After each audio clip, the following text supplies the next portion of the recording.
ఆహ్లాదానికి address, recharge కి terrace. పూర్తి వివరాలకు చదవండి రేపటి సాక్షి దినపత్రిక. వాళ్ళిద్దరి మధ్య పచ్చగడ్డి వేయకుండానే భగ్గుమంటుందని అంటారు. నిన్నటిదాకా నువ్వా నేనా అన్నట్లుగా భీభత్సంగా కొట్లాడుకున్నారు. కేసులు ప్రతి కేసులకు, ఆరోపణలు ప్రత్యారోపణలకు లెక్కే లేదు. అలాంటి నేతల మిత్రులుగా ఉండటం సాధ్యమేనా? వారిద్దరి మధ్య సమన్వయం కుదురుతుందా? ప్రకాశం జిల్లా రాజకీయాల్లో ఏం జరగబోతోందన్న దానిపై రాజకీయ వర్గాల్లో ఆసక్తి నెలకొంది. నిన్నటిదాకా వైఎస్ఆర్సీపీలో కీలక నేతగా ఉన్న మాజీ మంత్రి బాలినేని శ్రీనివాసరెడ్డి ఆ పార్టీకి రాజీనామా చేశారు. త్వరలో ఎన్డీఏ కూటమి పార్టీలో ఒకటైన జనసేనలో చేరబోతున్నారు. ఈ మేరకు ఆయనకు పవన్ కళ్యాణ్కు మధ్యన అవగాహన కుదిరింది. ఇంతవరకు బాగానే ఉంది. ఇప్పుడే ఓ పెద్ద సమస్య వచ్చి పడింది. బాలినేని శ్రీనివాసరెడ్డి అంటే అగ్గి మీద గుగ్గిలం అవుతూ ఉంటారు టీడీపీ సీనియర్ నేత, ఒంగోలు ఎమ్మెల్యే దామచర్ల జనార్దన్.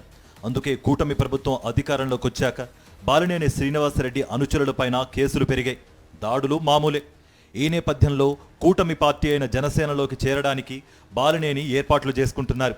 అయితే ఆయనంటే ఏ మాత్రం సరిపోని ఒంగోలు ఎమ్మెల్యే దామచర్ల జనార్దన్, నీవు ఏ పార్టీలో ఉన్నా నీ పాపాల చిట్టా విప్పుతా, కేసులు తప్పవు ఖబర్దార్ అని హెచ్చరించారు. నువ్వు మాత్రం పార్టీలోకి ఆ పార్టీలోకి వెళ్ళినా, ఏ పార్టీలో ఉన్నా కేసులు అనేది నిన్ను వదిలిపెట్టాం. నువ్వు ఏదైతే పాపాలు చేశావో, ఎంతమందిని అయితే ఇబ్బంది పెట్టావో, ఏ విధంగా అయితే కేసులు పెట్టి మనుషులను ఇబ్బందులు పెట్టావో అవన్నీ కూడా వదిలిపెట్టేది లేదు. నువ్వు చేసిన అవినీతి పనులు, నీ కొడుకు చేసిన అవినీతి పనులు మొత్తం కూడా తీస్తావు. తీసిన తర్వాతే నువ్వు ఎక్కడికి పోతావో ఆ రోజు పవన్ కళ్యాణ్ గారు ఆ రోజు నిన్ను కాపాడతారా, లేకపోతే ఏం జరిగిద్దో కూడా ఆ రోజు నిజ నిజపాలు వచ్చేటట్టుగా అవి కూడా చూపిస్తామని చెప్పి కూడా మేము తెలియజేస్తూ ఉన్నాం. కాబట్టి ఈరోజు ఉండే పరిస్థితుల్లో నువ్వు ఏ విధంగా వస్తున్నావో, నీ ఎందుకు ఏ పార్టీలు మారి వస్తున్నావో అనేది ఈరోజు జిల్లా ప్రజలందరికీ కూడా తెలుసు. దానికి ఏం చేయాలా, మా వాళ్ళని ఏ విధంగా కాపాడుకోవాలా, మేము ఏ విధంగా రేపు నువ్వు వస్తే ఏ విధంగా చేస్తావు అనేది కూడా ఇక్కడ ఉండే వాళ్ళందరికీ కూడా తెలుసు. దాన్ని ఏం చేయాలనేది కూడా మేము చూసుకునే పరిస్థితులు ముందు కూడా మేము చేస్తామని చెప్పి కూడా మీకు ఈ సందర్భంగా మేము తెలియజేస్తా ఉన్నాం. కూటమి పార్టీ అయిన జనసేనలోకి చేరడానికి బాలినేని ఏర్పాట్లు చేసుకుంటుండగానే బాలినేని దామచర్ల వర్గాల మధ్య మాటల యుద్ధం మొదలైంది. మరోపక్క టీడీపీ కార్యకర్తలు బాలినేని అనుచరులు పెట్టిన ఫ్లెక్సీని తీసివేశారు.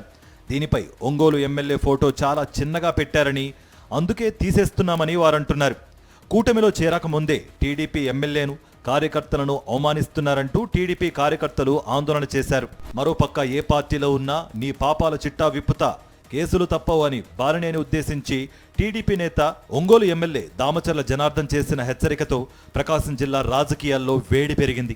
ఈ నేపథ్యంలో ఒంగోలులో జరిగే పరిణామాలు పవన్ కళ్యాణ్ దృష్టికి తీసుకువెళతా అని మాజీ మంత్రి బాలినేని అనడంతో ఒంగోలు రాజకీయం రసవత్రంగా మారింది. 15 రోజుల క్రితమే ముఖ్యమంత్రి గారికి లెటర్ రాశాను క్లియర్గా.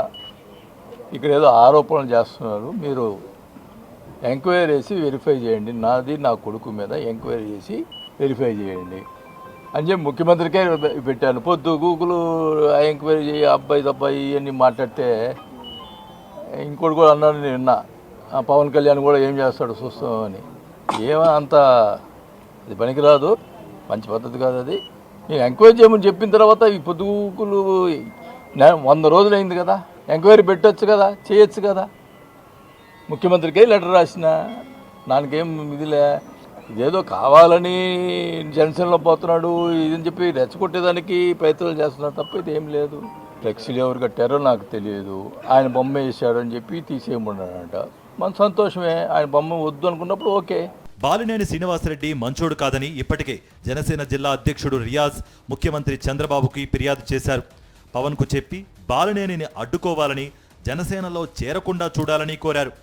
ఈ విషయం తెలుసుకున్న బాలినేని చంద్రబాబు అపాయింట్మెంట్ తీసుకుని నేను చెడ్డవాణ్ణి కాదు, మంచోడ్నే అని సంజాయిషి ఇచ్చుకోవాల్సి వచ్చింది. ఆ విషయాన్ని బాలినేని మీడియాతో చెప్పారు. మరోపక్క టీడీపీ నేత ఒంగోలు ఎమ్మెల్యే దామచర్ల ఖబర్దార్ బాలినేని అంటూ హెచ్చరికల మీద హెచ్చరికలు జారీ చేస్తున్నారు. జిల్లాలో వైఎస్ఆర్సీపీని దెబ్బతీసి జనసేన కండువా కప్పుకుంటున్నావు, ఏ పార్టీలో ఉన్నా నిన్ను, నీ కొడుకుని విడిచిపెట్టము అని ఫైర్ అవుతున్నారు. ఈ నేపథ్యంలో జనసేన కార్యకర్తలు ఎంత మేరకు బాలినేనిని ఆదరిస్తారు, కూటమి పెద్దల అండదండలు ఎంతకాలం ఉంటాయో కాలమే సమాధానం చెప్పాలి.